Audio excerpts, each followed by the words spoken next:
Hello and welcome to the Corner Flag. Conte is having a proper meltdown and there were red cards handed out like you were on the Oprah Winfrey show. This is episode 207.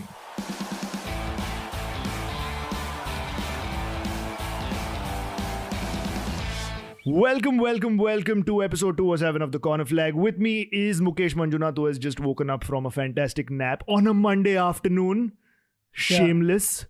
That feels so powerful. I feel like this is a meditative trance. It is, right? Like this is the way we flip the bird to corporate mechanism. You know, just like fuck your 9 to 5s on a Monday.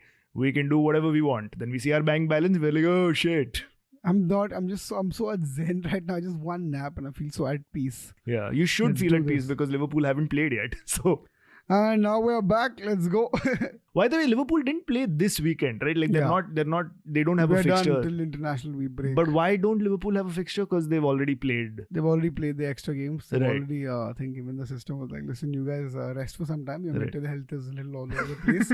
You're allowed one Monday afternoon nap. Yeah. You think Trent Alexander-Arnold also took a nap this Monday afternoon? He's been taking a nap for a lot of games. So let's not get into that. But yes. Right. Like over the last 2 episodes, the opening of the episode has been very expected. You know, I think the 205th episode we opened with obviously the 7-0 defeat to Liverpool, and the 206th episode we opened with the 1-0 defeat to Bournemouth. So only one of them sounds dramatic. Yeah, the 1-0 defeat.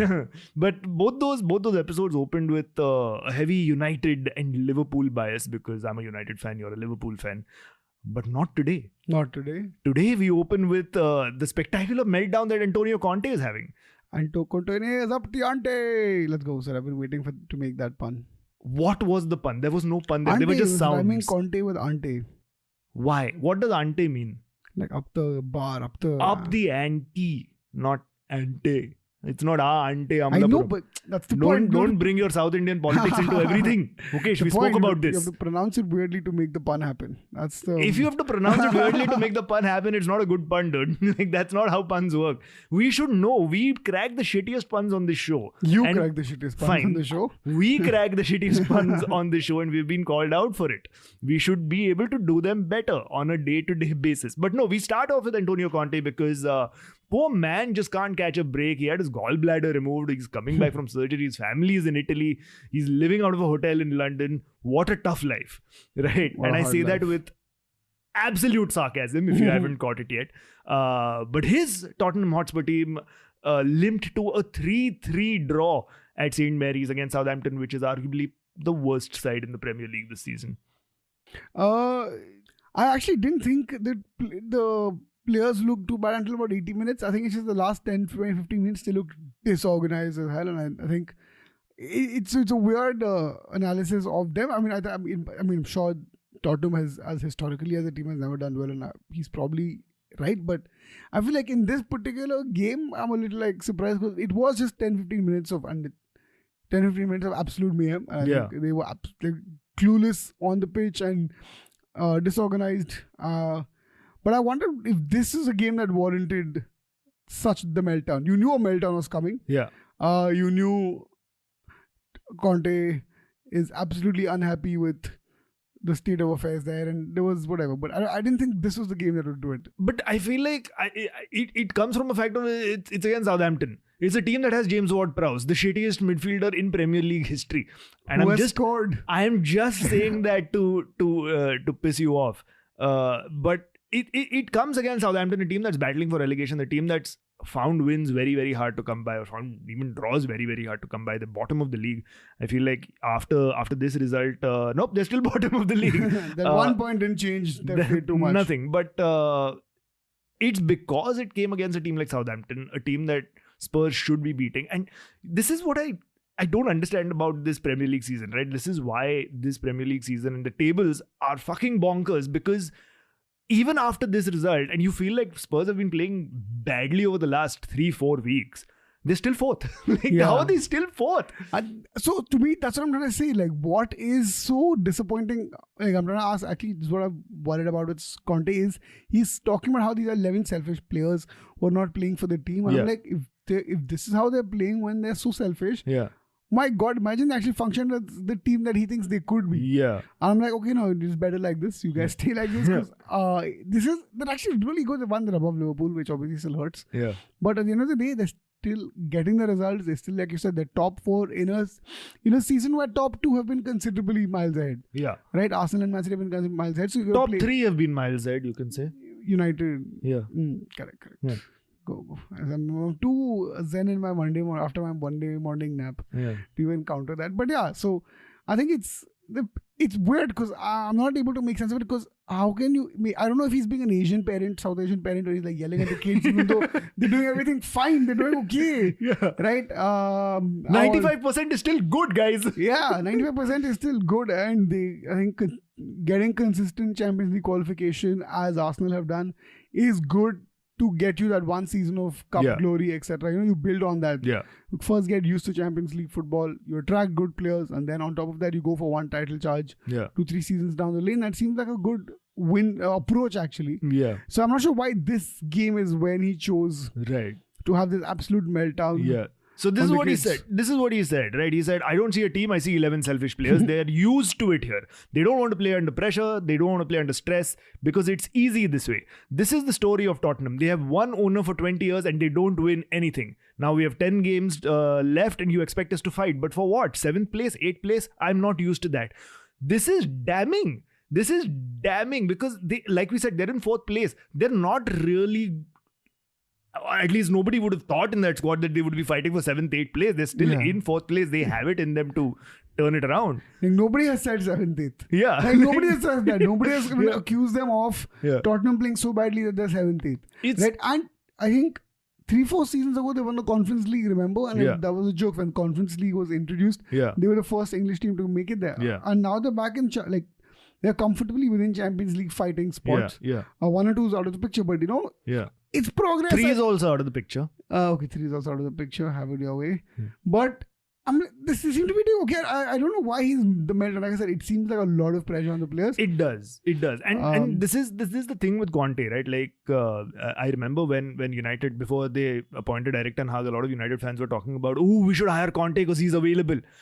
And I was one of the few people who was like, nah, he is basically Mourinho 2.0. He is going to come in. You're going to think that his passion on the touchlines is everything, and it's going to rile the players up, and it's going to give the team a fighting chance. But then it just dies out and implodes so spectacularly, so quickly. And it's also such unnecessarily high pressure on the players. Like, at the end of the day, Tottenham are... of course, every manager wants to, at that level, wants to compete for the titles. But at the end of the day, it's a Tottenham that exists within the world of United, Liverpool, Man City, and now Arsenal, who sort of have a resurgence in quality. So there have to be realistic hopes of who they can be and how soon they can achieve title charges, Champions League winning and reaching semis and semis and finals, etc. So it's a little unfair on the players. At the end of the day, Kane is still a prolific goal scorer. There are some structural issues, but Son is still a great player. I think maybe in keeping and defense is where there are issues, but that's the rebuild. That's how a rebuild looks, right? Yeah. You have a shaky team that overachieves, then you build on that, you keep. So I do feel like this meltdown's a little harsh on players, which also makes their confidence, like you said, nobody said 7th, 8th spot. Yeah, it's a little unfair on the players for sure. It is. And so the thing is, in the last 5 games, they've got 3 victories, 1 loss and 1 draw, right? And they've beaten West Ham, they've beaten Chelsea, they've beaten Forest, they've lost to Wolves and this draw against Southampton. So again, like they have it in them to turn it around. Of course, they've played 2 extra games than the team behind them, which is Newcastle, who are 2 points behind them. So it is easy to say that Newcastle will leapfrog them over the 2 games that they have in hand. Liverpool also have 2 games in hand and they're about 7 points behind them. So it is possible that they are going to drop out of the top 4. But just going by their last 5 results, it doesn't seem bad. So I completely agree with you. I don't know why he's gone on this much of an offensive. I think he wants to get sacked. I think he wants the severance pay. I think he's just tired and he's homesick. Matlab, you know how when you're sick, when you fall sick, you just want mummy ke haath ka dal rice. Yeah. He wants that. He wants Italian dal rice. Which is pasta. I don't know if there's pasta and yellow sauce. There's red sauce, white sauce. mixed sauce, but green sauce. There's Red, one. white, and green. That's the colors of the flag. Oh my God, the ultimate patriots, the Italians. No, but I think he just wants to fuck off from Tottenham. I think he's just done. He's living out of a hotel. He's away from his family. He's just had a major surgery. I think it's and he that. could not give less of a fuck. I think he's had a moment where he's realized, yeah, what is this football and all nonsense? I've done enough. I've won enough. Yeah. For what more do I have to prove? And it's almost like the last throw of the dice, right? Because you would think statements like these, where he is publicly like shaming his players for losing out on 3 points against a team like Southampton, is going to light a fire up their ass and be like, oh no, now we're going to show the manager what we're made of in the next game, which is against Everton, so they should be able to beat them. But going by Everton's form, which we'll get to in a bit, that could be a tough one for them to navigate. Who implodes more. Yeah. It's not who plays better, but who implodes more. Exactly. And I feel like he must have thought, let's go on the offensive. Let's just light a fire up their ass. But then he's also thinking, yeah, but if I name the owner, because he said they have one owner for 20 years and they haven't won anything because that's their culture. Like, he's just basically said, he stopped one sentence short of calling Daniel Levy a bit takle. Like, that's all that was left in that rant. No, it was also, I think, any other manager, any other club, the sympathies are with the club. But because it's Tottenham, we're like, hey, maybe he has a point. No, but I don't think so. I think, you don't think so? Yeah, my sympathies are still with the club. No, they are, but just because it's Tottenham, we're like considering, hey, maybe he has a point. And he's... The thing is, it's painfully obvious to me. The very fact that he has called out the owner in this rant means that he's trying to make his position untenable. You know, he's trying to force Daniel Levy into sacking him and therefore paying him severance so that he makes a nice killing and he's out of England, back to Italy, back with his family, relaxing for a bit till he figures out what his next move is. I feel Daniel Levy is also such a harami, he won't sack him. He's just like, because, yeah, he'll be like, you suffer, man. You stick to your contract, stick till the end of the season, then we'll see. Yeah. But I feel bad for the fans. In the middle of all of this, as usual, the fans must be so pissed off. Like, if you're a Spurs players, fan, there's absolutely no reward in this for any of them, right? Yeah. Like, you're not coming fourth or fifth or whatever is not seen as a victory. Your morale is absolutely destroyed. Yeah. And what do you turn up for games when your players look so defeated? And again, it's it is. I mean, every team has losses, every team has draws, and it wasn't even a loss, right? So it was a draw at the end of the day. Yeah. Because 10 minutes of switching off happened, there was a penalty, and that it became a draw because of a penalty. Yeah. I think it wasn't an absolutely terrible goal that was scored against them, or it was a penalty, and shit happens in the last couple of minutes. Yeah. So I actually feel worse for the players because, like I said, Kane is on track to break Premier League highest goal scoring records, and you'd want that to mean something. Yeah. But I think it's been so marred by controversies around Tottenham's managers, or many managers, that I think it is a bit tragic for all the players, because all the players are fantastic. They're not players who any club would not want, right? Like, I would take Heung-Son Min in a heartbeat. I'm sure United will take Harry Kane in a second. Similar, you can just pick the team apart like that. But I feel like Harry Kane's definitely moving next summer. Like, you think so? There is no chance that he's staying back because they've tried everything. They've since Pochettino, and let's face it, under Pochettino was the only time that Spurs genuinely had a chance at winning trophies, because they made it to the Champions League final, which for a team like Spurs is a big deal. Of course, they lost on the night to Liverpool, but you still reached a Champions League final. Some spectacular results along the way. Yeah, and that gives you the stepping stone to go on and attract better quality players and, improve the team in a way where you can tell players that we're a team in London, so you get to come live in this city. That's a big attraction for a player anyway. Yeah. Plus, we've just made it to the Champions League final. With your help, we can push on. We can push on in the league as well. I feel like they have sacked Pochettino after that season, which I think was a bit of an oversight. They've tried Nuno, who didn't really work. They've tried Mourinho. They've tried Conte. So with Mourinho and Conte, I feel like they've got the same type of manager, a serial winner, but a little bit past their prime. Yeah. Trying to get a job at a relatively smaller club just to... And that little military approach to management. And that just hasn't worked. Like, everything that happened with Mourinho, they should have foreseen to have happened with Conte, because it's not like they were going into it blind. You saw what Conte did to Chelsea as well. It was similar to the Mourinho experience at Chelsea. So then to go for him was, I feel, unnecessary. And I think now they need a manager who can build a project. They need a younger manager who can bring fresh ideas to this team, and not just somebody who wants to, pad their resume with, I also managed this club. And also the idea of let's play intensely for 2-3 seasons, win a couple of cups and bounce. I think they need a culture building manager. Maybe akin to Klopp or Arteta, who has some idea of what the club is like. What is their identity, or build a new identity, build a new relationship with fans, with the players, build some legacy, like you said, fresh ideas, fresh footballing ways. And maybe that's the future. But again, I don't know if the owners themselves have that sort of patience to get that kind of a manager, or to think in that sort of an approach, or take a bet on someone. Because when you fire that, let's say you take that approach for 2-3 years and you fire that person, then nobody looks like a bigger fool.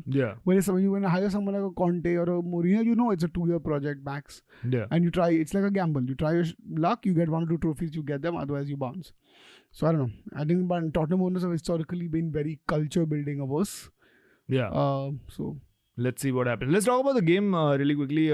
James Ward-Prowse is the one who scored the penalty in the 90th minute to equalize, which is all he did. Therefore, proving my fucking point. But also Pedro Porro getting his first goal for Spurs. Absolutely smashed it from close range.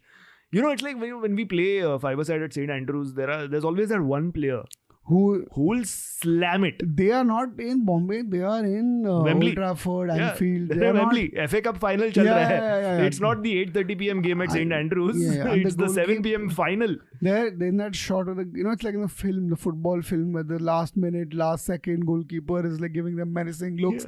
And every ball they smash in their foot. I'm like, bro, it's like 3 feet away. Just tap it in. You can tap it in. It's absolutely fine. You want to score? I'll let you score. Just don't take my face away with your...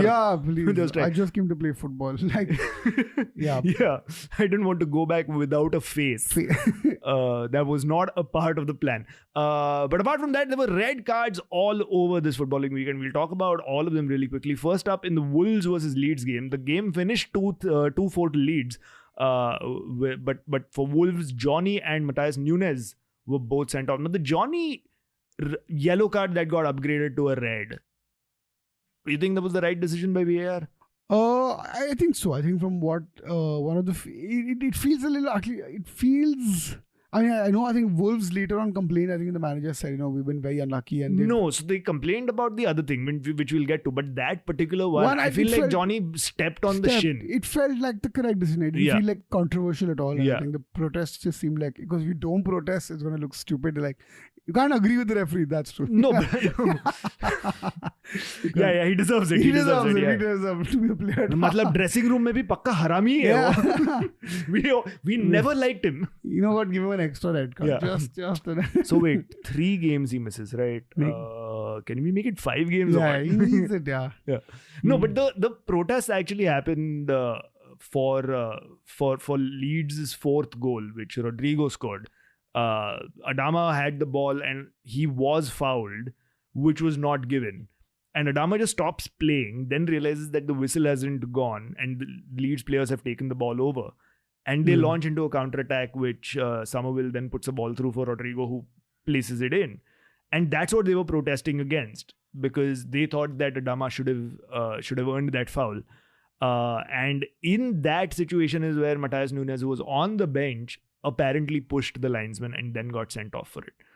So that was the second red that Wolves got. The interesting thing about this is, while he got sent off, while he was shown the card, he kept saying, I didn't push him, no. But Diego Costa was holding him back. I mean, what have you done where let's call him a serial killer. He is a serial killer. The hardest, toughest bastard in the league, legendary for his fights and his just... He's a gangster who's doing part-time football. Yeah. He's a gangster. He is the gangster, right? what have you done that guy has to hold you back? Oh, yeah, or is he changed? Like, no, these ways don't work. Yeah, come back. He's reformed. He's reformed. He's like Shantaram. He's holding him back, saying, listen, violence is not the path we choose. He really has mellowed down, hasn't he? Yeah. Like, this is not what Wolves wanted when they signed him. Because I remember when they signed Diego Costa, I was like, oh fuck, what a signing, Wolves. They've got back a Premier League veteran. He can definitely add something. But he's fully mellowed down. He's not the Diego Costa of old, because he is the old Diego Costa. Yeah. Oh, I just got Arre, hum to kavi hai, sir. Correct. But yeah, no, I thought it was fantastic that Diego Costa was holding him back. But it's nice to see that there is the acknowledgement of listen, young blood, calm down. We've tried these ways before. Let's try. Listen. There's no point. We still have a game to play. Yeah. It was great. The other red card was, of course, in the Brentford-Leicester game, which ended 1-1. There was a red card for Shannon Baptiste. But it's Brentford versus Leicester, so let's fucking move on. FA Cup quarterfinal. United versus Fulham. United winning 3-1 after some ridiculous scenes where Fulham saw 3 personnel sent off within 2 minutes. Now, this is fantastic because I feel like Fulham themselves are to blame because they started the game so well. They were playing United off the pitch, right? They were easily the better team. And when Mitrovic scored, it was deserved because United were all over the place. Maybe it's fatigue. Maybe it's just players just losing focus. And also, Fulham played really well. They played really well. They were up for the game. And it's a Marco Silva team, right? Yeah. Like, he's a very, very good manager who knows how to set his teams up, especially against the big sides. But the handball by Willian was a clear handball. Yeah. Lots of tweets, by the way, I read about Jadon Sancho playing 4D chess. He's not going to take the open goal because he knows he can get 3 people sent off and then you can score more goals. So like, this is next level football IQ from Jadon Sancho. No, but Willian handles the ball on the line, which is then referred to VAR, and the referee makes the correct decision of awarding the penalty. And if he's going to award the penalty for handball on the line, he is definitely going to send Willian off. But just before that, while he's talking, while he's checking out the VAR monitor, Marco Silva is protesting. And I don't know if he threw a bottle that hit the linesman, because there's some reports that happened. We didn't see it clearly on the TV screens. Or if he said something to the referee, because he did say things to the referee. But he got sent off first because he interrupted the dude watching his TV. And you never interrupt someone who's watching TV. It's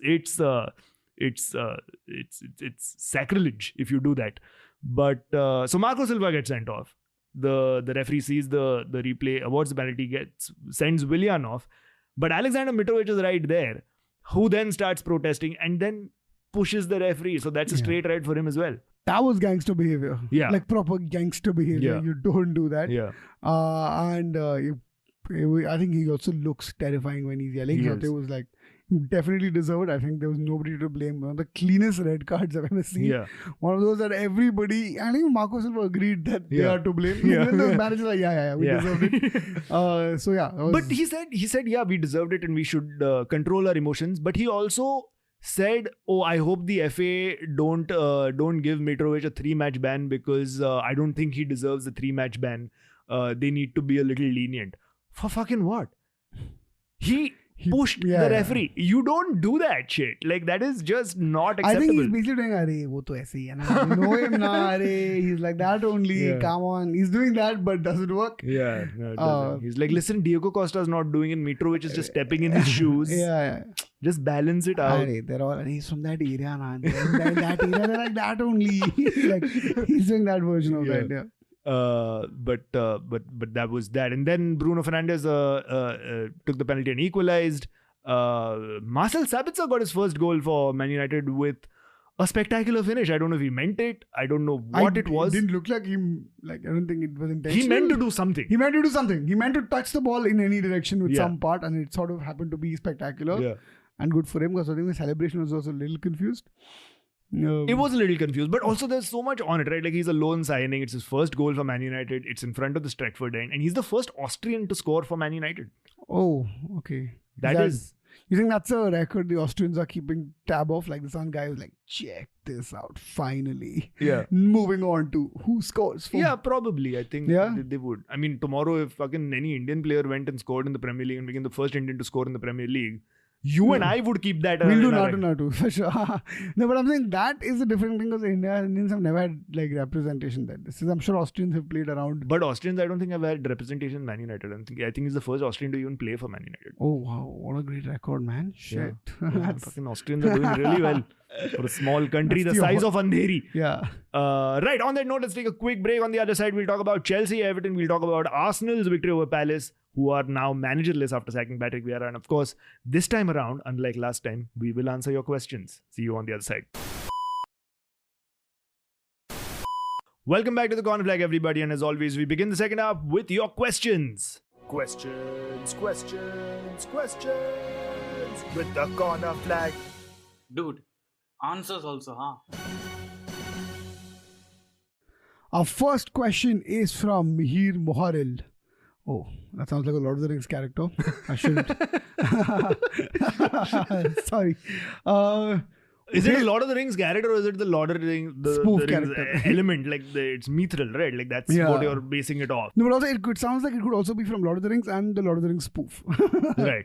Which is a great thing to have. Here. You know, you have possibilities in both franchises. Yeah. Mihir Moharil asks us, will Southampton stay up? I don't think so. I don't think so. I think it's very tight at the bottom because everybody under 12th place is at risk of being sucked into the relegation battle. But I feel like Southampton are definitely going down. Yeah, although I want James Ward-Prowse to lead the charge and take them to respectable 16th. Look at it this way.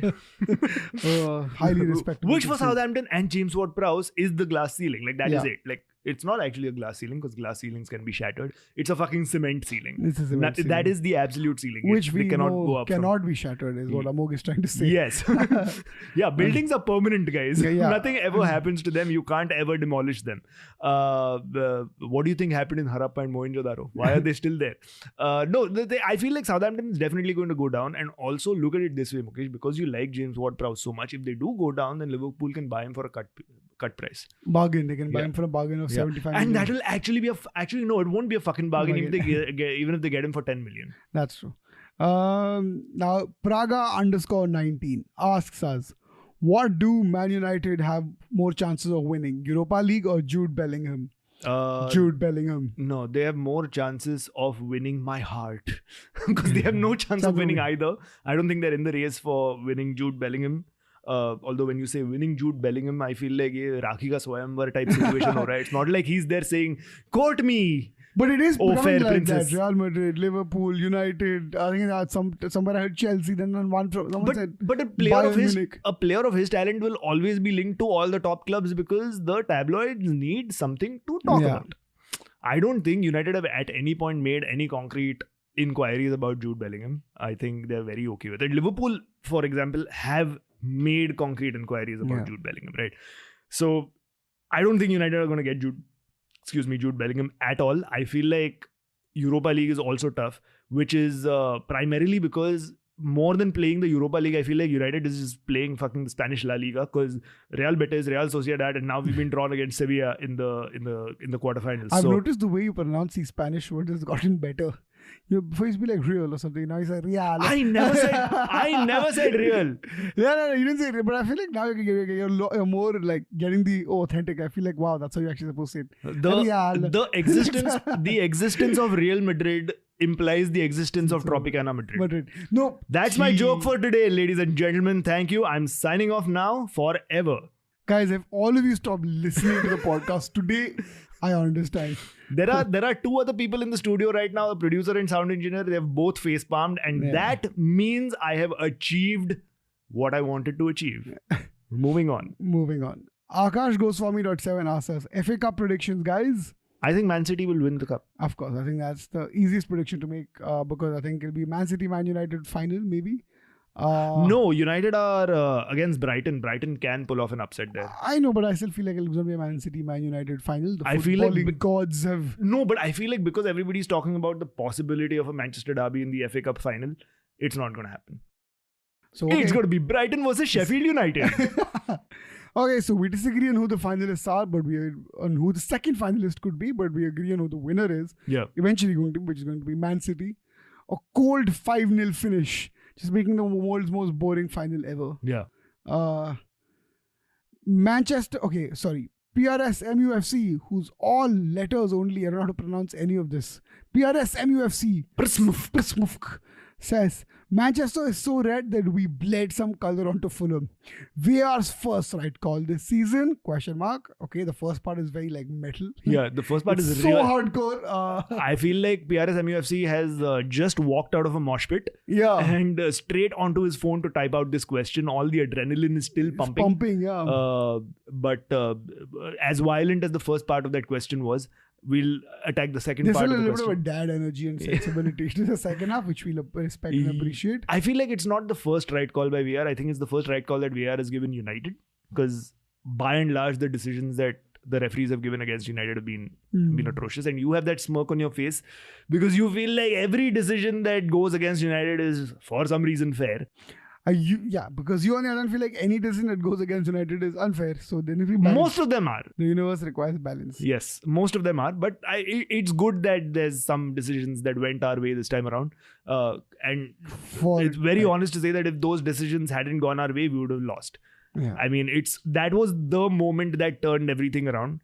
And Fulham deciding to get 2 players and 1 manager sent off in 2 minutes was just like, जीत लो ना, नहीं खेलना हम लोग. Like it doesn't feel right that they we had progress. 70-minute speech and they're like over. 70 minutes they were winning and they're done. They were just being super polite. They were just being like, we are Fulham. It doesn't suit us to go into the FA Cup semi-finals. Like that's not you go you do now. Yeah, you didn't look and give a fight to Man City. So like, we don't want to play Man City, dude. Fuck that shit. Next, it's not a question. It's a unfinished sentence.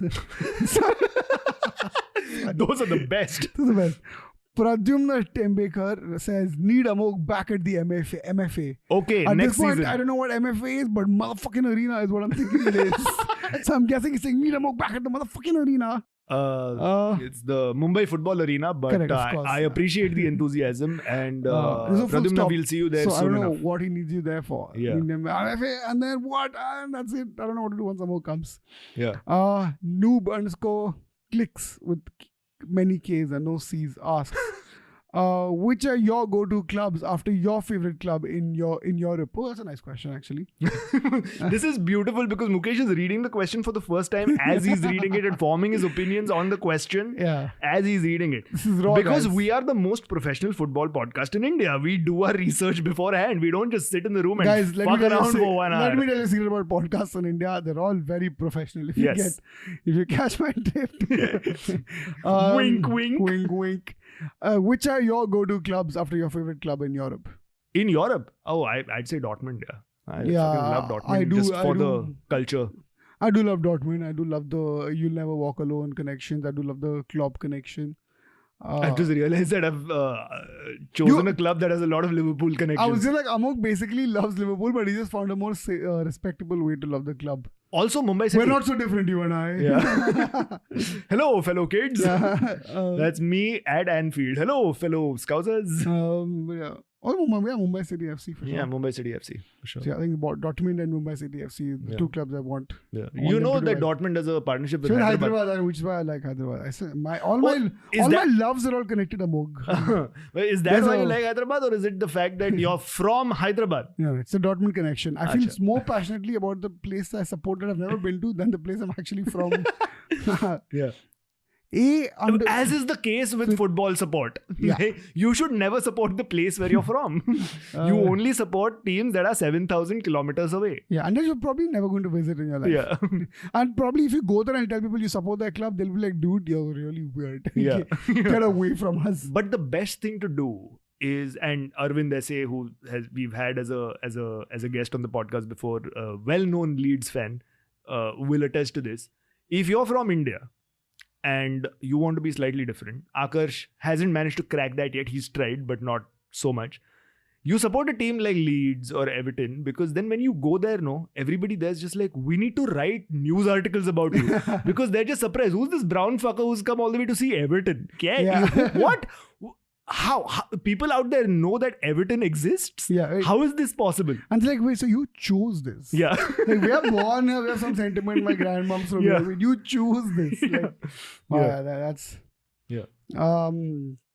A_Joshi07, 1 shot of the big 1-0 shot of the big one, asks 3 teams to go down, please, and thoughts on Patrick Vieira getting sacked from Palace. Yeah. Okay, so my 3 teams are Southampton. I would say West Ham. Yeah, I think it's going to go down. On.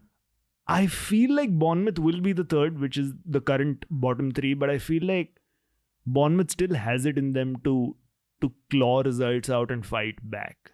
Because they can do it. I mean, they beat Liverpool 1-0 recently. So we know they can beat the mid-table teams.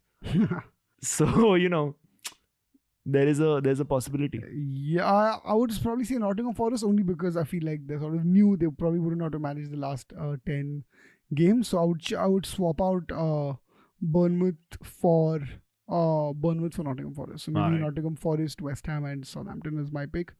And Patrick Vieira getting sacked is absolutely... I mean, think- let's actually is that the last question? No, there's one more question. Okay, so in terms of the Patrick Vieira sacking, because we are going to talk about it after the segment, we'll talk about it in more detail over there. So A.Joshi07, Sorry. I'm That's sorry. a completely different guy. That's a completely different guy. That guy I'm so loves sorry. rugby. Yeah, yeah. He is supporting New... We are not hitting our target Yeah, audience. he's that A.Joshi is Yeah. hitting New Zealand podcasts about rugby. Suddenly he's getting mentions on Instagram saying, when did you start supporting football? dude?" Football, yeah. No. He's like, it's called rugby, guys. Yeah. Aussie rules. Yeah. A_Joshi07. Hang around. Don't switch the podcast off. Because we are talking about Patrick Vieira in just a bit. And Oh God, can I tell you something really stupid I almost did? what? I said Anand_MUFC and others liked your reel. I was like, okay, that's not a question. Yeah. I almost asked that as a question. Anyway, Mehta.Ishan asks, who can steady the ship at Chelsea? Also, GGMU, Amogh, and that's it. After Amogh, there's nothing. But there's a exclamation point before Amogh. So I mean, the sentiment was finished at GGMU, but Amogh is an incomplete part. So I don't know what you're going to make of it. Mukesh, you would make a fantastic narrator for documentaries for the blind. You describe everything so beautifully. Yeah. Even syntax. Even syntax, so that everybody you get exactly what's happening. Yeah. Subtitle editor. Yeah. That's your next It's big a little gig. beyond subtitles. Yeah. It's subtitle and subtext. Yeah. Sorry, what was the question? Who can study the ship at Chelsea? No one. Also, GGMU? Is that a question or is that an It's an exclamation exclamation point. Okay, cool. But Amogh is what he said afterwards. Sorry, yeah. But who can study the ship at Chelsea? Who's the manager you think they should be hiring? I don't think there's any other manager right now who can steady the ship. I feel like if they get through this season and bed Potter in really well and get rid of some of their players, and by some I mean at least 12, because they have those many extra players, I think they have a chance of building something really, really special next season. I honestly don't think there's a manager right now available on the market who can steady the ship at Chelsea, because they have way too many players from way too many different profiles that are trying to play together in some sort of cohesive system, but it is proving a little difficult for Potter at this time also because there's so many egos there. There's so many different styles of play there. How is any manager supposed to translate that into a cohesive system? It's not going to work. They need to trim their squad a little bit. They need to figure out what their system is. They need to figure out what their philosophy is and then start working towards it, which I don't think is going to happen this season. So Chelsea fans should just write this season off and take whatever points they can get right now. Hopefully they'll get a Conference League / Europa League spot and be happy with that. But really focus on next season under Potter, where they can build something special. Yeah, so I agree. I don't think they should get manager hungry and go for another person. I think they should build even the Potter project and give him the time and space that's required to build what he wants to build, because there is enormous amounts of talent. Now just shed some fat and get a playing style at check and then probably bounce back, I think, 1 or 2 seasons later properly. Right. Do we have any more questions? Nope, we're done. Awesome. Thank you so much for writing in. We love hearing from you, and keep writing in so we can keep faffing around like this and just wasting time answering your amazing questions. With that, let's continue talking about Chelsea, because Chelsea limped to a 2-2 draw against Everton, and I feel like Akash somewhere is feeling very sad that he's not around to talk about this, because this match had everything. Doucouré scoring the header, which supposedly was cleared off the line by Havertz. Then Everton giving a penalty away that Havertz scores. And then their own local talent, Ellis Sims, getting a goal in late in the game, around 87th minute or something, getting that equalizer. Fantastic game. Also, Ellis Sims just sounds like a porn star. Ellis Sims does sound like a porn star. But a good one. One of those guys who's like good, good at his job. What is your definition of a good porn star? Let's talk about this now. You walked into it, so let's put it out there. Yeah. I think a definition of a good porn star is someone who does the job, who doesn't look threatening, and who gets in new users. New subscribers or whatever's the metric that porn stars want to use. Listeners, if there's someone of that type. Yeah. But in that zone, that is what makes a good porn star for me. And you think Ellis Sims sounds like someone who's probably very good at his job. You think he looks good? I haven't. You haven't seen him. I haven't rated him on his looks yet. Okay. I haven't managed to do that. Right. Cool. This was a very weird conversation that had very little to do with things that you do on a football podcast, but or a football pitch, or anything to do with sport in general. But that was great. But a great fight back from Everton, and I feel like Sean Dyche is really working well with this team. Yeah, I think Sean Dyche is I think again, Everton are the Chelsea of the bottom 10. In that it's poor management, lots of money spent, has enough talent but no cohesive system, and I think all he's doing is getting a system. Yeah. It's probably not the most good-looking system. It's probably not the most attacking system, but it's a system. Yeah. And a system that's working for them just to scrape off points, 1 point, 3, get 1 point in games that have normally gotten 0, get 3 in games that have gotten 1. And just fight through, get past the relegation zone, settle somewhere between 12 to 15. And I think he's doing a fantastic job with that. I think before Sean Dyche, all of us were putting Everton as relegation special, ready. Yeah. But now I think all of us, pretty much even non-Everton fans, are happy. We can comfortably say that Everton are past that point. There's a good chance they won't get relegated. They're not favourites anymore. And I think this is proof that they have that spirit to fight back, because previous Everton would have crumbled under Lampard and other managers. Yeah, absolutely. Let's move on to our final game of the weekend, which is Arsenal 4, Crystal Palace 1. Crystal Palace, of course, without their erstwhile manager Patrick Vieira, who was sacked before the game. A lot of people talking about the timing of the sacking, because everybody was upset that Patrick Vieira did not get his emotional return to Arsenal. Yeah, it was a bit unfortunate that you would have seen the reception and... Because that's what's important, right? That's not important. How your team is actually playing. The emotion and sentimentality, that's important. That's the most important thing. No, the fact of the matter is Patrick Vieira was absolutely rubbish as Crystal Palace manager. He was terrible. I think he started really well. I think he had a good bump, and suddenly I think this season he's just not able to...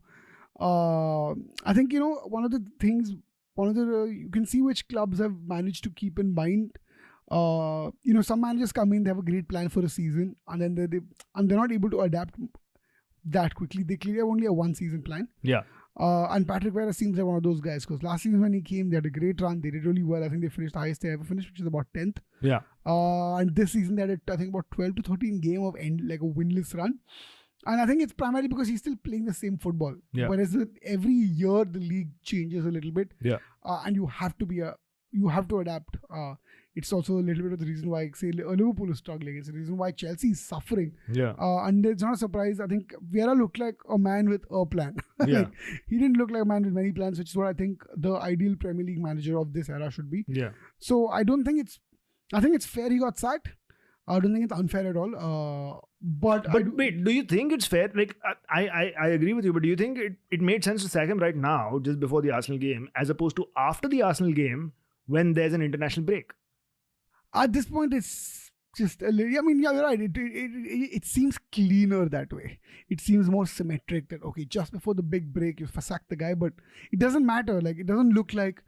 if you're going to sack him and if you've made up your mind, there's no reason to, literally, barring sentimentality, there's no reason to hang on to him even for this one game. Right.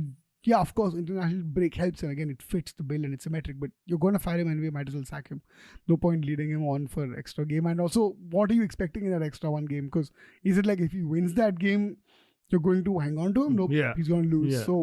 There is no, there is none of that. And if he had that power of, I'm going to leave you with at least 2 wins, he would have done that the previous game. Yeah. So I don't think, for barring reasons of symmetric ness and sentimentality, there's no reason to hang on to him for the Arsenal game. I mean, speaking of symmetry, I think he's the first manager who got sacked on the day of his name. Patrick Vieira got sacked on St. Patrick's Day. Oh, that's a unique achievement. Yeah. It sucks that there's no Amogh's Day or Mukesh's Day. Also sucks that we're not Premier League managers. Sucks there are no saints named after us. Many things suck about this. We should get a saint. We should get it. We should be. I think we've done enough in our respective fields to warrant a sainthood. Yeah. Yeah, so I think sucks Vieira, but I think he was a bad man. I think like I said, he came in as a good manager, but I think to be a great manager in the Premier League, you need to keep adapting, and he was clearly out of depth this season. Didn't it also feel like he didn't have any charisma? He didn't have any charisma. As a manager of a football team, he didn't have any personality, and that bothers me a little bit because I remember him as a player. And he was a fucking beast. Yeah. Right? Like, he was a terror on the pitch. And you thought, or at least I thought, as a manager, he'd bring some of that fire in. And he'd, really revolutionize the way Crystal Palace play. But it's not done anything like that. Like, he's turned out to be like a gentle giant. He's turned out to be a gentle giant. And I think he didn't have that little bit of extra bite and spark. Yeah. I think he seems like and I think all of this, he seems like a manager who had done a lot of preparation behind, and you could see that, he was always approaching. He had an answer for why he did something in the press conferences. He seems to have a task. Crystal Palace seemed to be one of the few second half teams that had a plan at least, and they were trying to implement that plan. But you're right, on the pitch, he didn't seem to be able to control the players, improvise a little bit, and I think that sort of lack of charisma on the pitch probably demotivates the players a little bit. Yeah. Even if it's sort of negative charisma, like Maurizio Sarri, who's just like yelling at players all the time. There's something to fire them up a little bit. Yeah. It seemed like Patrick Vieira had studied a lot for an exam, but he studied for the wrong subject. Yeah. Because that has happened to me once. Like, I studied for geography when it was Hindi. It was the most panic-inducing 2 hours of my life. Yeah, 2 minutes ago we wanted sainthood. Yeah. Maybe we don't deserve it. Maybe. Right. On that note, it is time to end this episode. Thank you so much for listening to The Corner Flag. If you'd like to get in touch with us and tell us what you thought of this episode, you can reach us on our social media. You can find Mukesh on Instagram at Mukesh Manjunath. You can find me on Instagram and Twitter at Amogh and Mukesh. That's because his name is Shantaram. Is it? I am reformed. I will write a terrible book, which for some reason becomes really, really famous. And but will never get made into a show. It did. Oh, it did? Yeah, fuck, what's wrong with you? Yeah. That guy, who was in it? Chris something. We'll figure it out. Chris, one of the Chris's, not Evans, not Pine, not Hemsworth. Is there another Chris? I don't know. Some guy, some dude. We'll figure it out. You can also follow The Corner Flag on Instagram and Twitter at @CornerFlagPod. Do visit our website, thecornerflag.in. Support us by going to buymeacoffee.com/thecornerflag. Also subscribe to us on Apple Podcasts, Spotify, or wherever you get your podcast from. And do not forget to give us a 5-star review. That really helps us. Shout out to Kezat Gurda for composing our theme tune. And until next week, it is goodbye from us. So say bye, Mukesh. Bye, guys. And it's bye from me.